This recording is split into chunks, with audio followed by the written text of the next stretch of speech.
Students, financial management BCom part 2 एक कम important topic है। यस, कम इम्पोर्टेंट टॉपिक। एफएम में बच्चों लगते हैं अंदाजे, अंदाजों को बोलते हैं एस्टिमेट। ये एस्टिमेट अगर लग रहे हो हवा में, सब कैसे लग रहे हो? हवा में, यानी बिना सिर पैर के लग रहे हो। अगर सिंपल सी बात कहता हूँ, इनसे पूछता हूँ मेरे यहाँ कितने स्टूडेंट्स हैं, ये कहती है 300। मैं इनसे पूछता हूँ मेरे यहाँ कितने स्टूडेंट्स हैं, बोलते 3000। इन्होंने बोला 300, इन्होंने बोला 3000, दोनों ने कोई कैलकुलेशन नहीं करी, बस ऐसे हवा में अंदाजा लगा के बोल दिया। इसे कहेंगे अंदाजे लगाना, एस्टिमेट लगाना। लेकिन यही अंदाजे जब कैलकुलेटिव हो, कैलकुलेशन के हो, कुछ सोच समझ के हो, कुछ कैलकुलेशन करके हो, तो इन अंदाजों को बोला जाएगा पूर्वानुमान, फॉरकास्टिंग।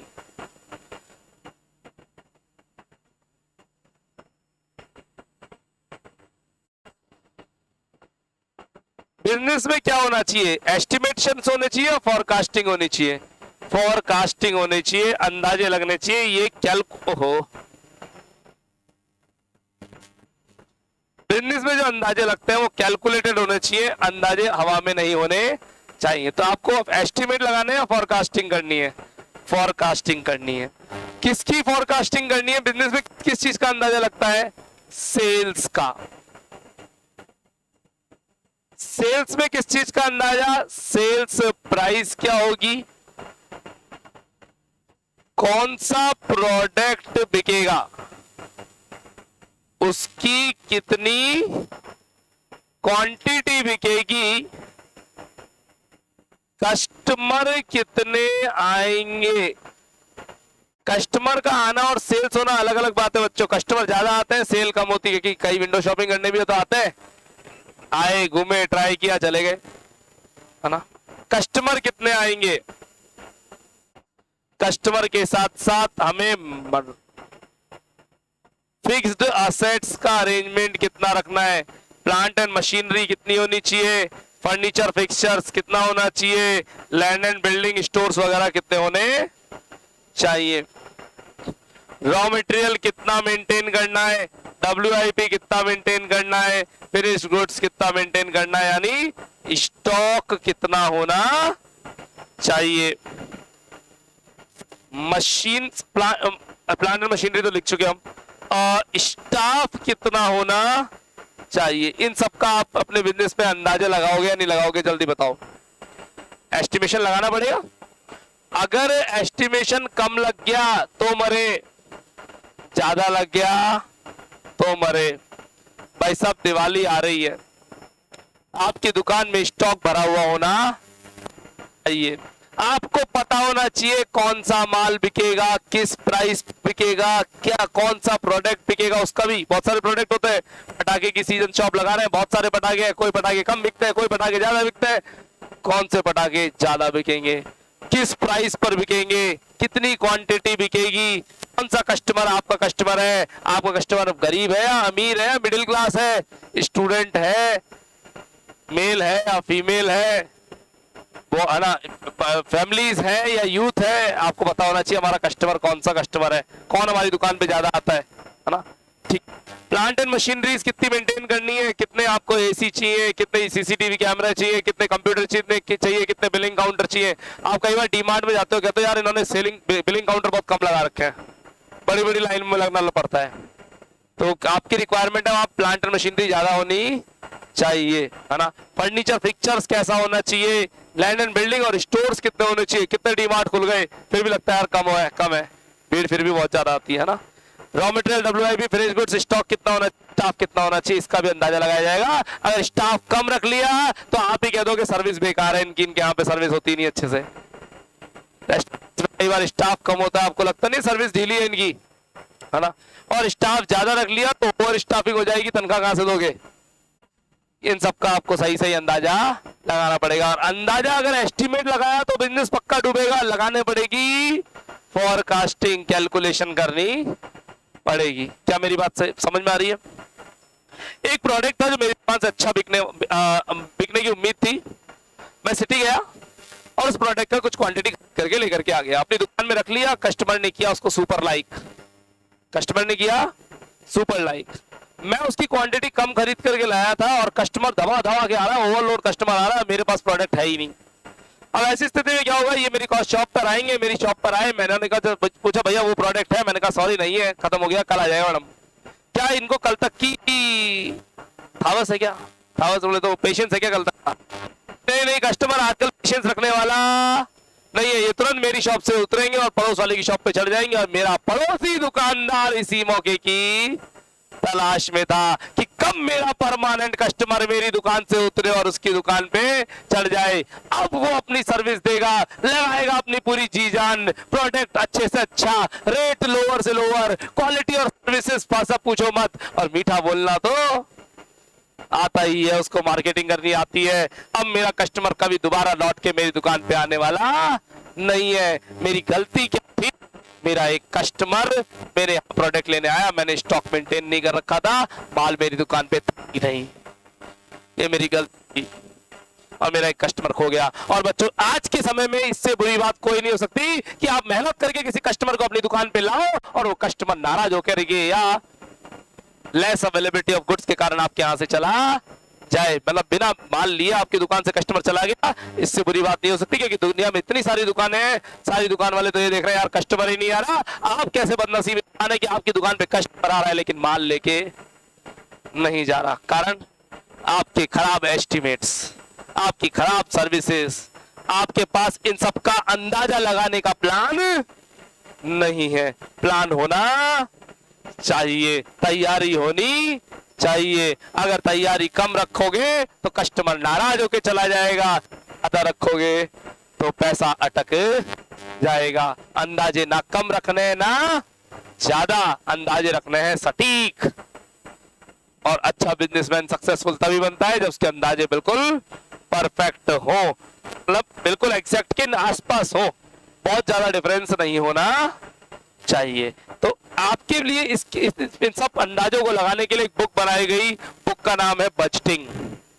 ये बुक सेकंड ईयर में नहीं है, ये बुक आएगी फाइनल ईयर के अंदर। सेकंड ईयर में बुक नहीं है, फाइनल ईयर में आती है बुक। फाइनल ईयर में बजटिंग की एक बुक है, वहां पे बजट का अंदाजे लगाए जाते हैं। वहां पर एक सबसे बड़ा अंदाजा लगाया जाता है कैश। ओहो, इसकी तो बात करी नहीं आपने, कैश का अंदाजा लगाना। क्या आपको अपने बिजनेस में कैश का अंदाजा लगाना पड़ता है? यस, कैश का अंदाजा लगाना पड़ता है। भाई साहब कैश कम रख लिया तो मरे, कम रख लिया तो मरे, हाँ मरे। कैश कम रखने से आपके बिजनेस की फ्लुएंसी खत्म हो जाएगी, लिक्विडिटी खत्म हो जाएगी। रोज थोड़ी थोड़ी देर में आपके पास कैश शॉर्ट पड़ेगा, आप मार्केट में अपनी बेइज्जती कराते फिरोगे। लोग कहेंगे पैसे दे दो, पैसे दे दो, पैसे दे दो, आप कहोगे पैसे नहीं है, पैसे नहीं है, पैसे नहीं है। और ऐसा नहीं होना चाहिए। आप मार्केट में कई अपॉर्चुनिटीज कर लोगे। मार्केट में कई बार ऐसा होता है कि आप मार्केट में प्रोडक्ट खरीदने जाते हैं, कुछ लेकर आते हो, कुछ जब वो कुछ दूसरा लेके आते हो वो इसलिए लेके आते हो क्योंकि वो प्रोडक्ट आपको मार्केट में पसंद आता है और सस्ता भी पड़ता है। लेकिन लेके तो तब आए ना जब आपके पास क्या था? कैश। मार्केट गए, कैश लेके नहीं गए तो अपॉर्चुनिटी का नुकसान हो जाएगा। मैं अपनी बात बताता हूं, कल इवनिंग में मैं सच बोल ना कल इवनिंग में चला गया जवाहर कला केंद्र जेके के। अब सब जेके के में फेस्ट लग रहा है दिवाली का, तो अपन भी घूम रहे थे। अचानक एक फर्नीचर के स्टॉल पर एक चेयर पसंद आई, स्लीपिंग चेयर थी, रिलैक्स मोड में, जैसा बीच पे बैठ किया ना। ऐसे कई एंटीक और यूनिक पीसेस नॉर्मली शॉप्स पे देखने को नहीं मिलते, और मिलते हैं तो शॉप वाले की रेट्स कुछ हैवी होती है, अपने औकात से बाहर, बजट से बाहर। तो अपने को प्रोडक्ट मिल गया और उस प्रोडक्ट को किया अपन ने सुपर लाइक, और साथ ही साथ रेट पूछी। शॉपकीपर ने बोला सब 3000 एक चेयर है। मैंने कहा 4000 में दोनों देने का। उसने बोला 3000 में सिंगल है, मैंने कहा 4000 में दोनों। बार्गेनिंग करके बात बन गई। लेकिन इस मौके का फायदा मैं तभी तो उठा पाऊंगा जब मेरे पास क्या होगा? कैश। अगर कैश नहीं होगा तो इतनी सुपर लाइक चीज जो बाजार में आसानी से मिलती नहीं और पसंद भी आ गई और मनचा ही है, मैं मनचा ही का साइज, कलर, डिजाइन सब मेरा मनपसंद का है और रेट भी मेरी पसंद की मिल गई। लेकिन उसके लिए क्या होना चाहिए? कैश होना चाहिए। मेरी दुकान पे भी कभी दिवाली के लिए डेकोरेशन का सामान खरीदने गया, कुछ लिस्ट बना के लेके आया कुछ जो एक्स्ट्रा सामान मैं लेकर के आया हूँ वो लेकर के इसीलिए आया हूँ क्योंकि वहां से आने वाला प्रॉफिट वो प्रोडक्ट मेरे को सुपर लाइक लगा होगा। दुकानदार से कहा, मैंने कहा ये दिखाओ, दुकानदार ने कहा भाई साहब ये देखो ये नया आया है, इसमें ये खूबियां हैं, इसकी ये अच्छाइयां हैं, आप एक बार लेके दे जाओ, मेरे कहने से लेके प्रोडक्ट नहीं चला तो वापस लौटा देना। और भाई साहब प्रोडक्ट चलता है बाजार में सुपर, लेकिन कब ला पाऊंगा? जब मेरे पास क्या होगा? कैश। अगर पैसे नहीं होंगे तो अपॉर्चुनिटी का नुकसान हो आएगा। तो भाई हम बात कर रहे हैं किसकी? कैश का। क्या लगाना है? एस्टिमेट या फॉरकास्टिंग? कैश की फॉरकास्टिंग करनी है, और कैश की फॉरकास्टिंग के लिए बच्चों बनता है कैश बजट। सर क्या पढ़ा रहे हो आज आप? आपके माइंड को झकझोर रहा हूं, बताऊंगा अभी क्या पढ़ा रहा हूं। कैश बजट पढ़ाना है। कैश बजट नाम का एक बजट जो कि सेकंड ईयर में भी है और फाइनल ईयर में भी है। फाइनल ईयर में वैसे इन सबके बजट है, पूरी बुक है बजटिंग की, उसमें से एक बजट उठ के सेकंड ईयर में आया, उसको कहा गया कैश बजट।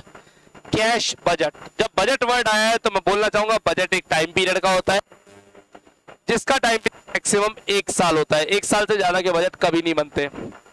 कम से कम कितने टाइम के बजट बनते हैं? 2 घंटे, 3 घंटे, 4 घंटे का भी बन सकता है बजट है। यस, बन सकता है। बताता हूं, आप मूवी देखने जाते हो, बजट बनाते हो नहीं बनाते हो? आजकल मूवी देखने जाना हो तो कितना पैसा चाहिए अपनी जेब में? क्या आज मूवी देखने जाना है तो कितने पैसे चाहिए जेब में? 500। और कोई रिप्लाई? सब 500 में मूवी देखने जाओगे? 300। और कोई 1000 वाला नहीं है? कितने? 1000 रुपीज लेके जाओगे आप? ठीक है। देखिए मैं तो सीधा बोलता हूं, डिपेंड करता है मूवी दिखा कौन रहा है। अगर मैं किसी को दिखा रहा हूं तो 1000 भी कम पड़ेंगे, और कोई मेरे को दिखा रहा है तो अपन तो खाली हाथ जाएंगे। ठीक है। दूसरी बात, कहां देखने गए हो मूवी? आइनॉक्स गए और दीदी ने बास्केट की डिमांड कर ली,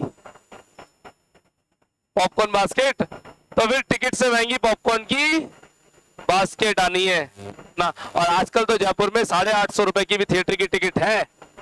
850 रुपीज टिकट मिल जाएगी आपको आसानी से। तो 850 रुपए, 900 रुपए की अगर मूवी की टिकट है और अकेले तो देखने जाओगे नहीं, तो साहब ये तो 2,500-3 हजार दिख रहे हैं, क्योंकि मूवी देख के सीधे घर आना होता नहीं है।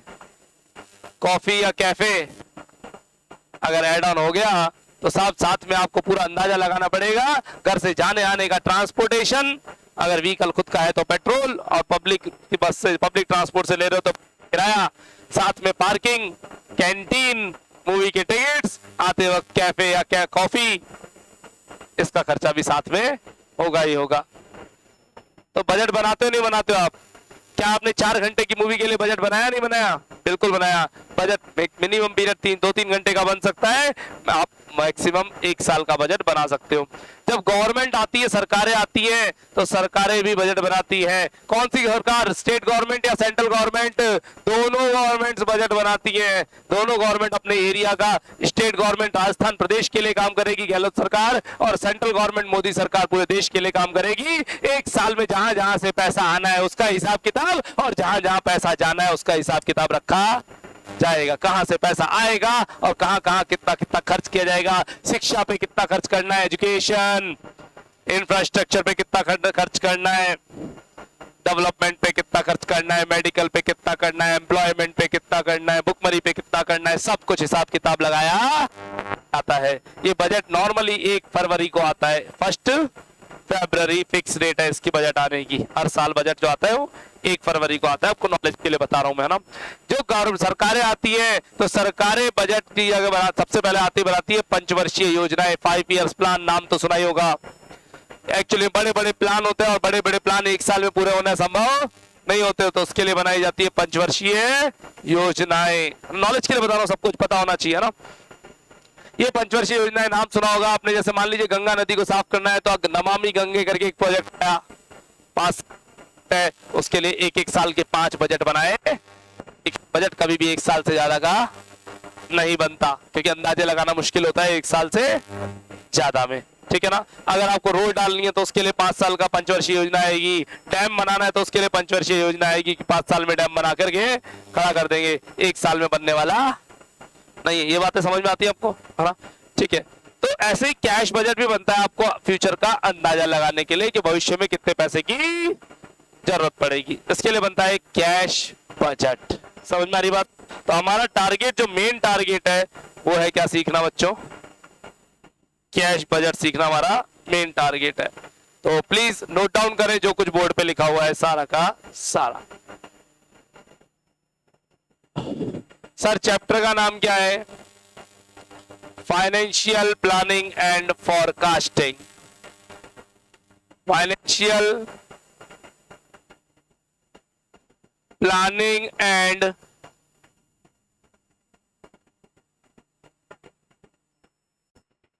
फॉरकास्टिंग।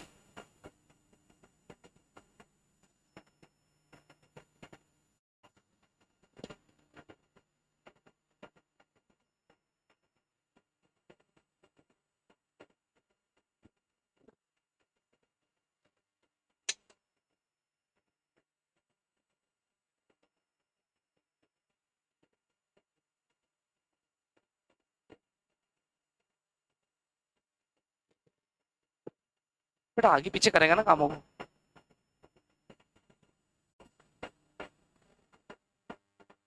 नहीं, कंसेप्ट खत्म हुए हैं, दोबारा पढ़ाएंगे, प्रैक्टिस तो करी नहीं, ये हर मंडे नया आता है।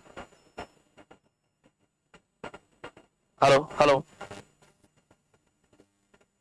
एफएम में अंदाजे एस्टिमेट होते हैं, पूर्वानुमान। फॉरकास्टिंग हमें करनी है पूर्वानुमान। ये सब कुछ बजटिंग की बुक में आएगा। हमें कैश का अंदाजा लगाना है, उसके लिए कैश बनाते हैं, नोट करते हैं प्लीज।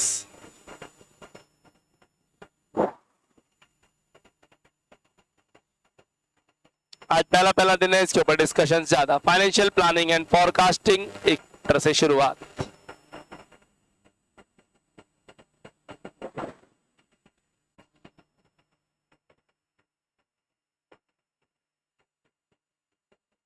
डन। हम बनाने जा रहे हैं कैश बजट का फॉर्मेट।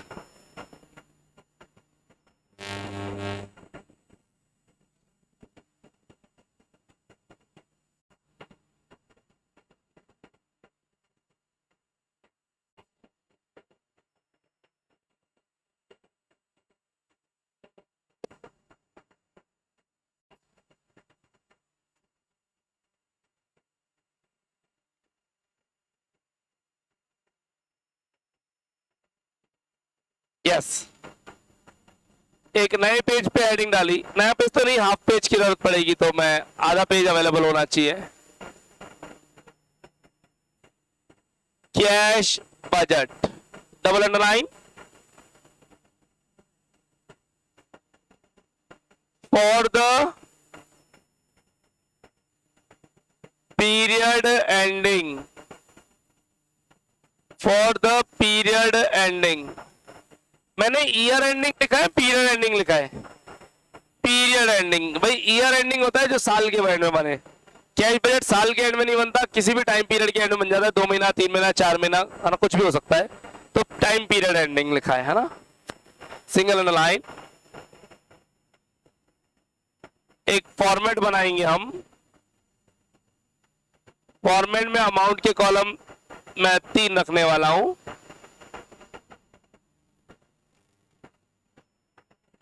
हेडर, जो नए बच्चे हैं प्लीज, हेडर आपकी कॉपी की 2 लाइन का बनना चाहिए, थोड़ा चौड़ा बनेगा, बनाए। यहां मैंने 3 महीने अपने मर्जी से लिख लिया, अप्रैल, मई और जून। कुछ भी लिख लो, कोई फर्क नहीं पड़ता। और यहां पर्टिकुलर्स,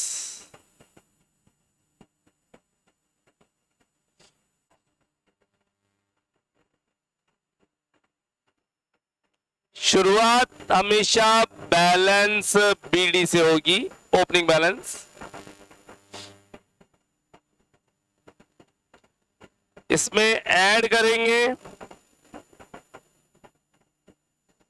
ऑल कैश रिसिप्ट्स,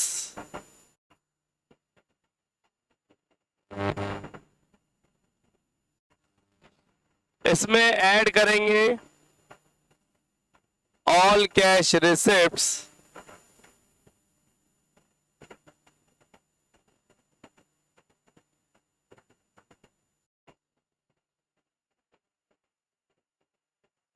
हाँ जी, एक बिजनेसमैन को जो सबसे ज्यादा पैसा आता है वो आता है कैश सेल्स से। भाई हमारी एक इलेक्ट्रॉनिक्स की शॉप है, झूठ बोल रहा हूँ भाई, आ जाओ दिवाली पे दे दो भैया एक एक उधारी। TV, fridge, cooler, AC, washing machine हम लोग बेचते हैं। तो अभी जो सबसे ज्यादा कैश रिसिप्ट होगी वो कैसे होगी?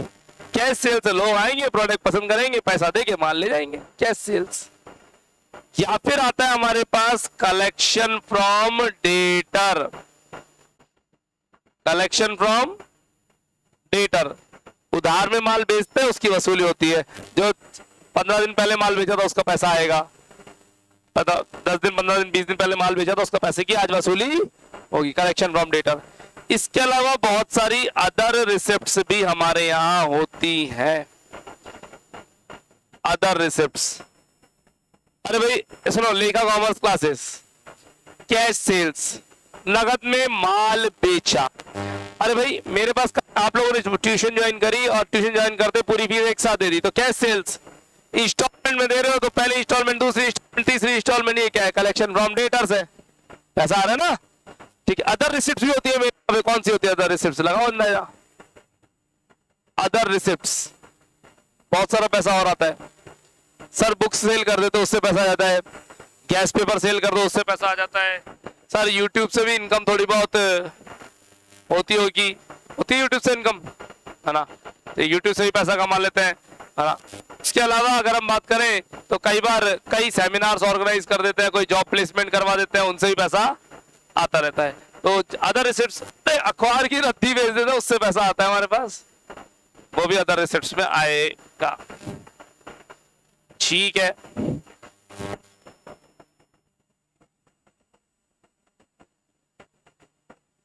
टोटल कैश रिसिप्ट्स, जितना भी पैसा आया उसका टोटल किया ए। क्या ये सब दिवाली इफेक्ट है? अखबार की रद्दी बेची होगी हमने याद रह जाता है। Less all cash payments,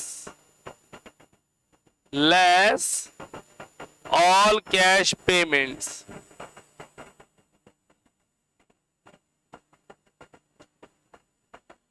cash purchases, cash में माल खरीदा, पेमेंट टू क्रेडिटर, जैसे उधार में माल खरीदा ना उसको पैसे चुका करके आए हैं, पेमेंट टू क्रेडिटर। और अदर पेमेंट्स, सैलरी जाती होगी, रेंट जाता होगा, होंगे नहीं खर्चे, प्रिंटिंग स्टेशनरी खर्चा होता होगा, बिल्कुल होता है।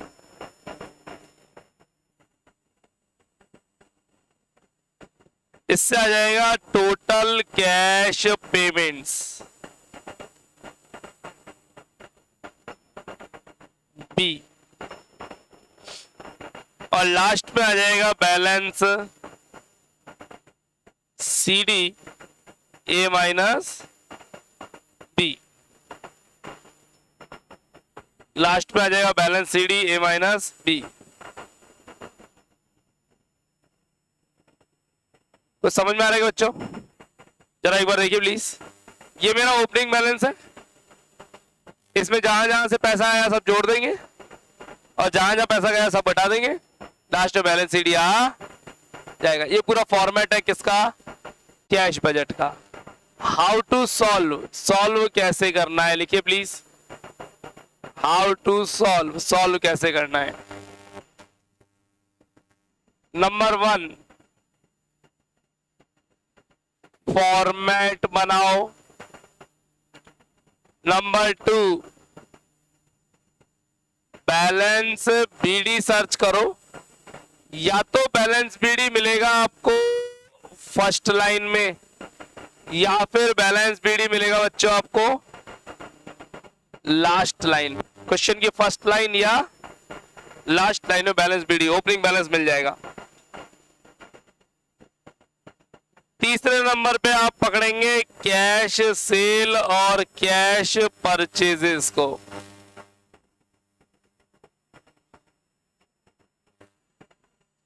चौथे नंबर पे आप पकड़ेंगे डेटर और क्रेडिटर को। डेटर जिसको आप माल बेचते हो, क्रेडिटर जिससे आप माल खरीदते हो। तो आप लिख भी सकते हो कस्टमर और सप्लायर। ये एक हमारा कस्टमर है और ये हमारा सप्लायर है जिससे हम माल लेते हैं। पांचवा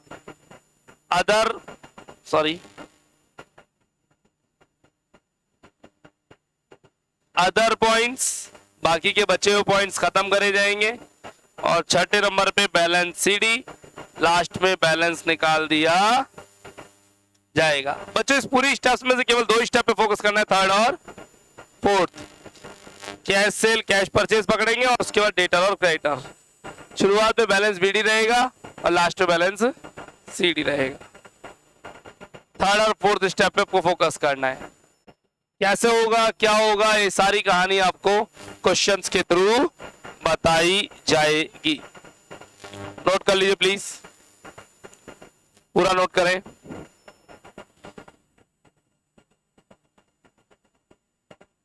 इसके आगे मुझे क्वेश्चंस चाहिए, क्वेश्चंस के लिए बुक चाहिए होगी और क्वेश्चन की प्रैक्टिस हम कल करेंगे, आज नहीं। आज लिमिटेड पढ़ेंगे थोड़ा सा ही। आज के लिए इतना ही, कल कंटिन्यू करेंगे इसके आगे।